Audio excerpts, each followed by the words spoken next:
after World War II, the white middle class soared to prosperity as a result of bills like the GI Bill.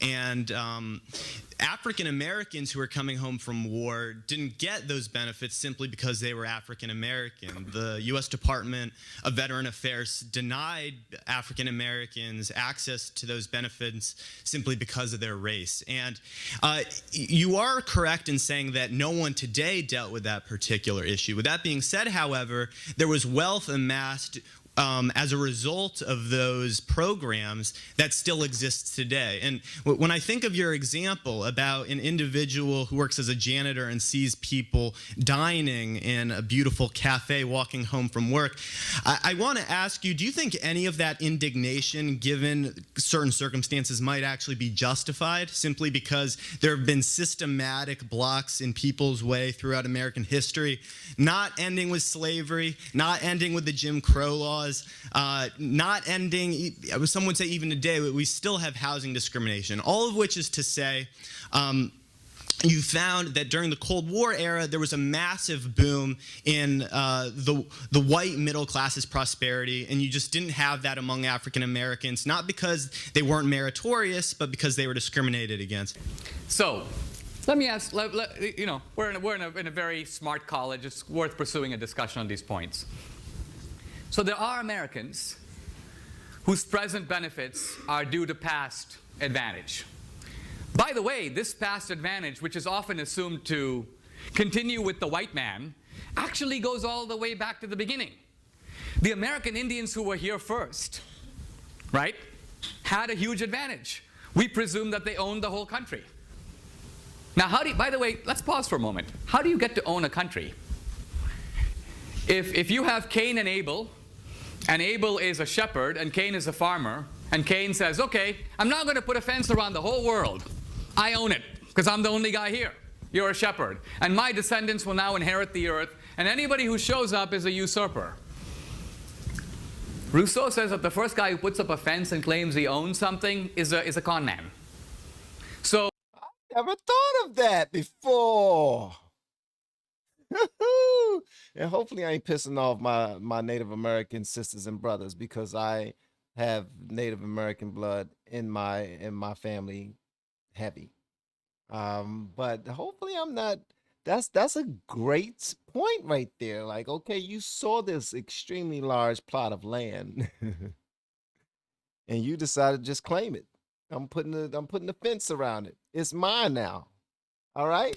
We got this. Everybody else that try to come here, they deserve to be dealt with something proper like. The first guy who puts up a fence and claims he owns something is a con man. Wow. So the American Indians came. They happened to be first. They came in a bunch of tribes. The Navajos who got the land took it from the Hopi or the Pueblo. Their law of the jungle was conquest. That's how they got the land. There's a big fight about the Black Hills that I cover in the film. The Sioux who got the Black Hills took it from the Cheyenne. So when we say, oh, give us the land back, are you going to turn around and give it back to the Cheyenne? Oh, no. It's ours. Really? How come you own it forever now? So what I'm getting at here is history is very complicated. Let me give you an example of India so we can look at this at the level of theory. Okay? India was invaded by the British, and earlier by the Afghans and the Persians and the Mongols. So you have all these successive invasions, right? Are you actually saying that you believe in a rule of social justice today that says globally, let's look at this as a global rule of justice, I'm going to figure out whose ancestors did what to whom, and I'm going to return goods that were illicitly taken from the beginning to the people who had it originally? Do you believe that that's a viable way to organize our society? Do you believe, if I can ask you a direct question, that you are the beneficiary of white privilege here at Amherst? I yes do, or no? Well, yeah, and Pause. Okay. If you are, he about to break him down, bruh. See, this is the thing. This is how we screw up, thinking that we know everything, and then we pose our, I don't know, not our questions, but because we're not giving them a real question. We're telling them what the answer is, and we're forcing them to acknowledge that what we believe is correct. And we want to ask them, why are they teaching the opposite? Well, he's about to break it down. He is going. Okay, let me go ahead. If you are, can I ask you a further question? Oh, okay, yeah, but I don't just say it in a sort. I don't say it in a self-flagellating and self-aggrandizing way. Hold on. Okay, go on. You know, I really try not to. I'm simply saying that because you asked me. Really, I view the recognition of one's privilege as an impetus to change things. So I don't just say I have white privilege. I try to help those who have not benefited from such privilege. How? Hold on. Let's pursue this for a moment. You say, this is actually very important because there's a psychology here, right? Well, you see, I'm going to answer your question, but I'm really not trying to attack you. I'm not trying to be provocative. I just find that often, I think the essence of much of this discourse surrounds hypocrisy, and you're trying to demonstrate that I'm a hypocrite. I say I benefit from white privilege, yet I don't actually do anything. But I'm gonna backpedal and say that ultimately I think what the greatest vice is cruelty, and I don't want to be hypocritical. So to answer your question, I'll start in high school. I mean, do people want to hear this, or do we? Educate him. Go ahead. Tell him. Let him know. She said, "Educate him." Hey, you about to educate the doctor, okay? Look, let me say where I'm going with this, because I think you're... All right, well, too bad. all of which is to say, it's not like I picked anyone out to help based on the color of their skin, but I was a tutor for people who tended to be low income when I was in high school.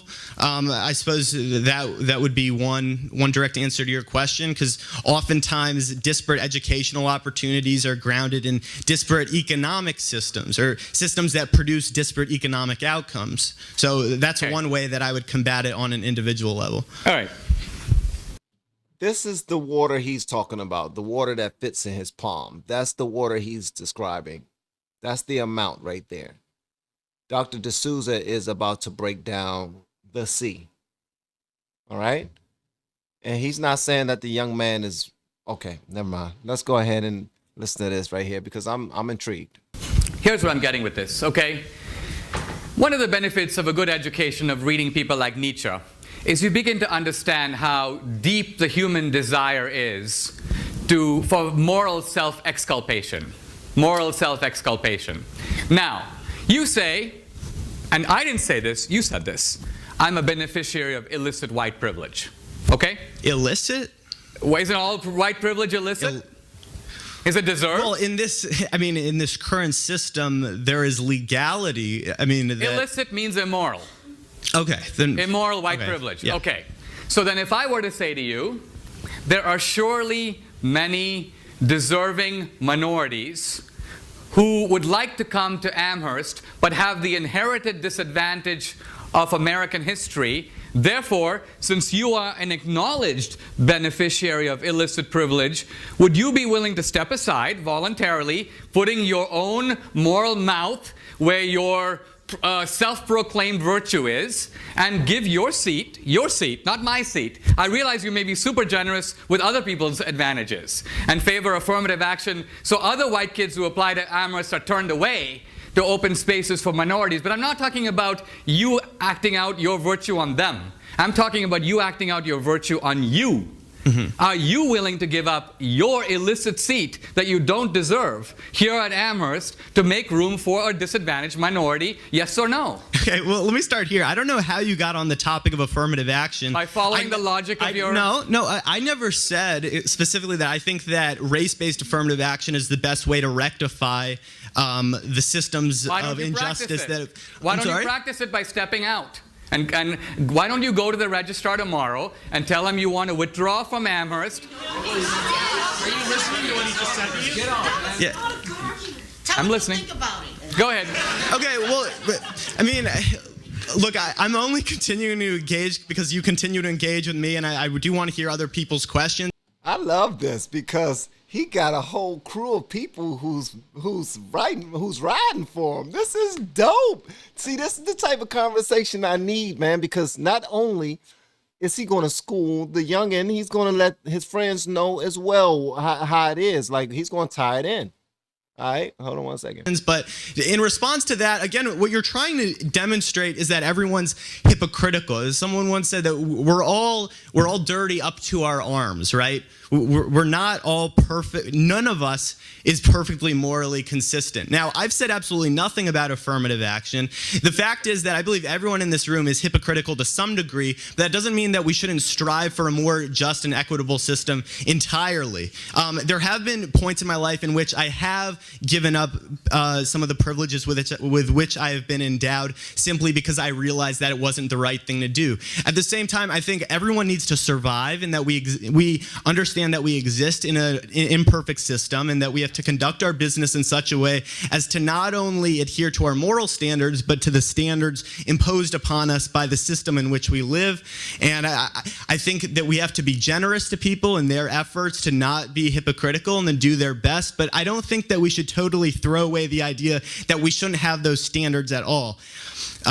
So that's my response to you, but I would still like a response to my question regarding the inequity that I talked about with the U.S. Department of Veterans Affairs. That is wealth that is passed down, and it's documentable wealth. The same way that the wealth created, or the wealth stolen as a product of slavery, was also documentable wealth. We have numbers that demonstrate precisely how much wealth was stolen, and that's money that in some way could be given back. Now, if we're saying that it's absolutely impossible to give that money back because it's too hard to trace, we'd have to give money to the African tribes, we'd have to give money to people who no longer exist.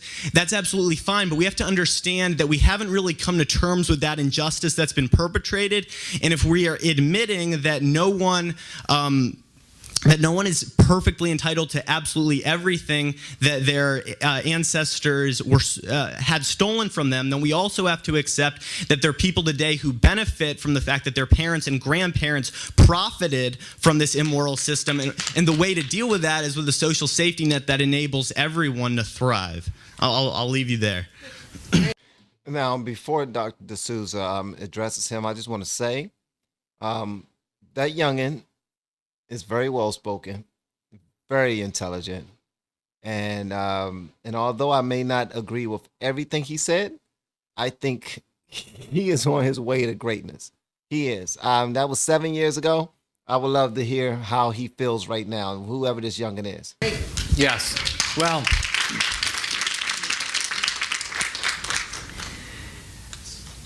the core of the American system, this will actually answers your question directly, is that what do we do about the conquest ethic of the past?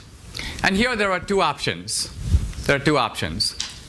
One option is we establish equal rights under the law. That was the solution of the civil rights movement, that we have had race-based discrimination, we've had racial hierarchy. Let's stop.